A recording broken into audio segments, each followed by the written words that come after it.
It's Team Canada's most successful Winter Games ever, and it couldn't have been done without the facility behind me, Canada Olympic Park.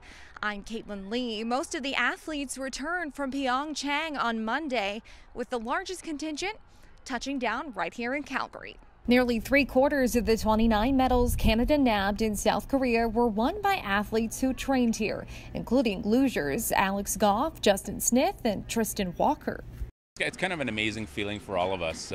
You look at the facilities here, it's the obvious legacy of the '88 Olympics. It's kind of an amazing feeling to, be a Calgarian, be a Canadian, and see the success that you've had on the world stage. And, not just the medalists, but everyone that went over there and tried their best, had personal bests, or, did the best they could. So welcome home and look forward to it for 4 more years. But it's not the 2022 Olympics that are dominating conversation on the ski hills. Instead, it's the possibility of a 2026 Calgary bid.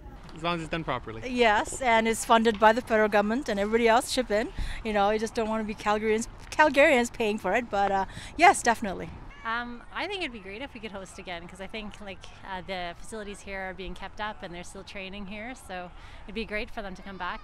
Obviously, we do need some work here in order to get it up to grade for what we actually have now at the Olympics for the requirements, but I think that would be a great idea. We have a great set of volunteers. We have all kinds of people who would be happy to help out, and everything's ready to go.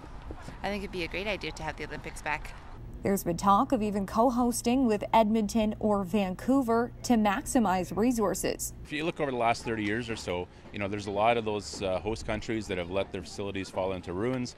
Here in Calgary, virtually all of our facilities are still being used for what they were meant to be used for. And, it speaks a lot to the planning that went back in '88 and could speak to a lot of planning to go into 2026. But until a decision is made, he's watching the slopes. It could be a future Olympian here right now that you might see 20 years down the road, or, in 4 years, 8 years, 12 years. You just never know. Reporting for City News in Calgary, I'm Caitlin Lee.